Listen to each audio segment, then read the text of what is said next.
প্রিয় বন্ধুরা, কেমন আছেন সবাই? আমাদের কৃষি বাড়ির নিয়মিত কৃষিকাজের আর একটি ভিডিওতে স্বাগতম জানাচ্ছি। সম্মানিত বন্ধুরা, আশা করি সবাই ভালো আছেন। এ হচ্ছে আমার CPF3 মুরগাগুলা, অর্থাৎ টাইগার মুরগির বাচ্চাগুলা, টাইগার মুরগিগুলা। তো আজকে কিন্তু এই মুরগিগুলোর বয়স 1 মাস হয়ে গেছে। আজকে 30 দিন এই মুরগিগুলোর বয়স।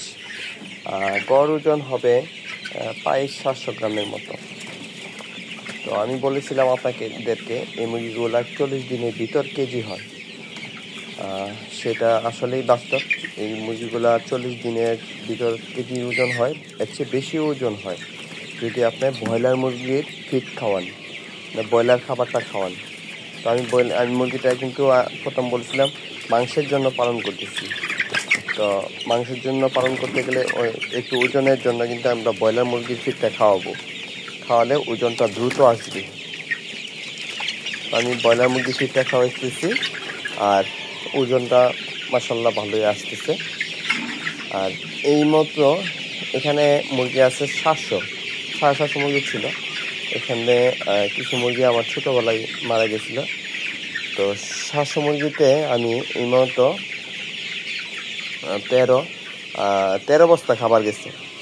13 বস্তা খাবার গেছে, দেখেন 13 বস্তা খাবার খেয়ে মোটামুটি 700 গ্রামের কাছাকাছি ওজনটা আমার মুরগিটা চলে আসছে।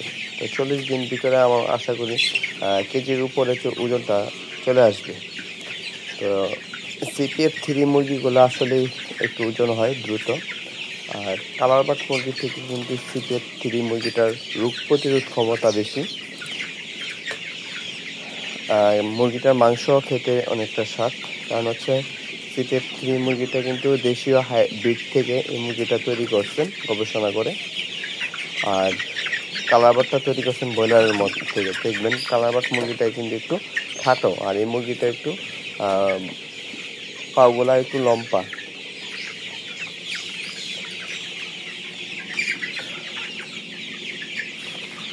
এই মুরগিগুলোকে আমি 2টা ভ্যাকসিন দিয়েছিলাম, একটা রানীক্ষেত এবং একটা গাম্বুরি ভ্যাকসিন।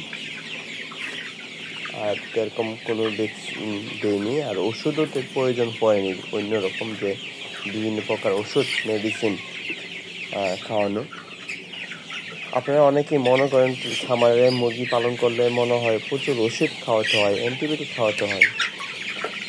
ঠিক আছে, আসলে ওষুধ অ্যান্টিবায়োটিক খাওয়াতে হয় যখন অসুস্থ হয়। অসুস্থ না হলে আমি কেন শুধু অ্যান্টিবায়োটিক ওষুধগুলো খাওয়াবো?